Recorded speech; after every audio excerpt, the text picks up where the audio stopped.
Oh, hey. Welcome. I'm Roast. Welcome to my home studio here in LA.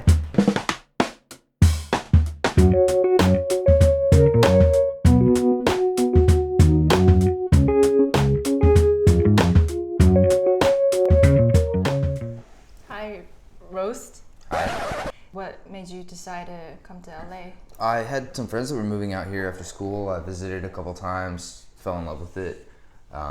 The weather was a huge plus from living in Indianapolis, and I thought if I moved out here I could kind of maybe break into the scene a little bit, and definitely would have more opportunities to continue working as an art handler or through galleries and museums. I kind of started working figuratively again.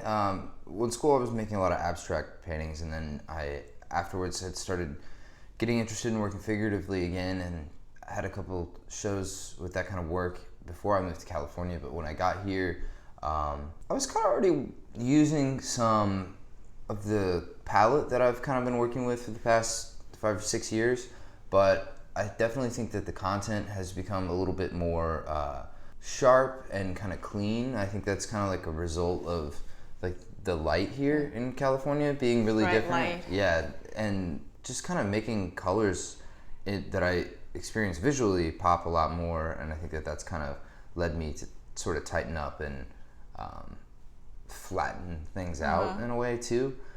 But the content has definitely been sort of inspired by the California landscape for sure.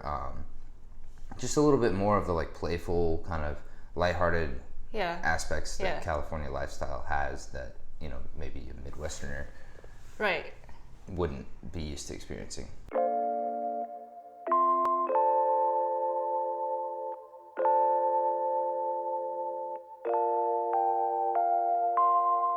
This painting is called Sweaty Yeti. I finished it for a solo show 2 years ago that I had at Craig Kroll Gallery in Santa Monica. Painting was really important for me in kind of establishing my process now, but also just kind of like letting me see what kind of effects that I could have with the way I was building up the surface. And how did you come up with the title, Sweaty Yeti? I mean, I like to play with puns a lot, and he, you know, is living in this Southern California environment, and he's, you know, typically Yetis are snow creatures, so he's relocated, you know, climate change and looking for a better life here in Southern California, but it's obviously not his natural habitats. This is called Museum Trip. So this little school-age elephant on his first expedition to experience large minimalist painting. I went to a show at LACMA, an Agnes Martin show a couple of years ago with another LA artist, Tom Woodle, and he kind of introduced me to the work of Agnes Martin, which was really powerful for me at the time. And I've since been trying to find ways to incorporate more of a minimalist approach and focus more on kind of negative space and letting characters occupy less of the picture plane. So this painting is called Leisure Lizard Lagoon. I finished it last year for a show that I was in at a gallery called Avenue des Arts downtown. But I had worked on this painting for almost 2 years before that. It was inspired by a trip that I took with my little brother up to Big Sur. It was the first time that both of us had ever been up to sort of Central Coast California. And I really found some importance in the amount of relaxing I was able to do at that time, and it's something I wasn't used to. So I came back and made a watercolor, kind of composed this, and then spent a year and a half to 2 years finishing this painting, counterintuitive to my relaxing inspiration.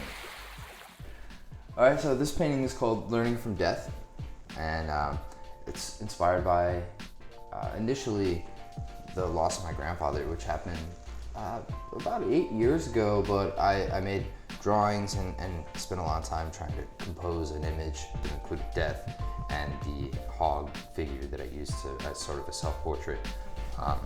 And eventually had come up with this scenario with the hog character sitting on the death figure's lap and reading from the book.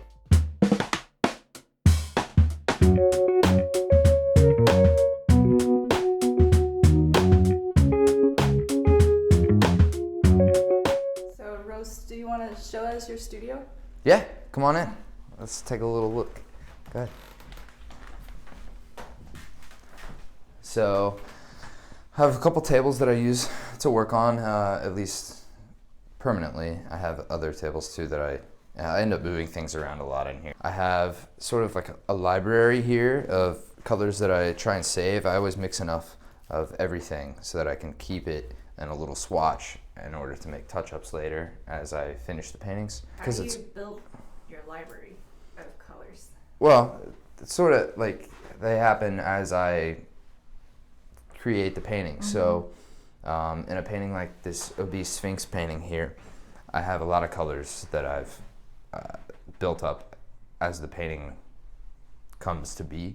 It's been the primary focus for the last couple of months as I take it into the sort of finishing stages where I'm going around making trips back and forth from my color library over to the painting and digging into the swatches of colors that I've saved so that I can make the final marks to correct all the reduction marks that I've had to make as I try and shape the edges of like his headdress and his fingers. I have to carve all these things out, so there ends up being a lot of sort of finishing work where I have to go back and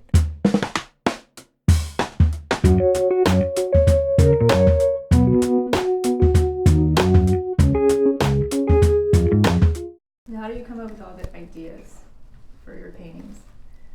I mean, each one is different, but yeah, I mean, they're really inspired by sort of non-glamorous things about my personal life or close friends' lives, and narratives sort of present themselves just in daily existence, right? So I try and write these things down and then kind of come up with a humorous way to analogize that scenario and make it more of a open-ended sort of story where people can kind of jump in at any point and they don't have to know the baggage of like whatever context Right.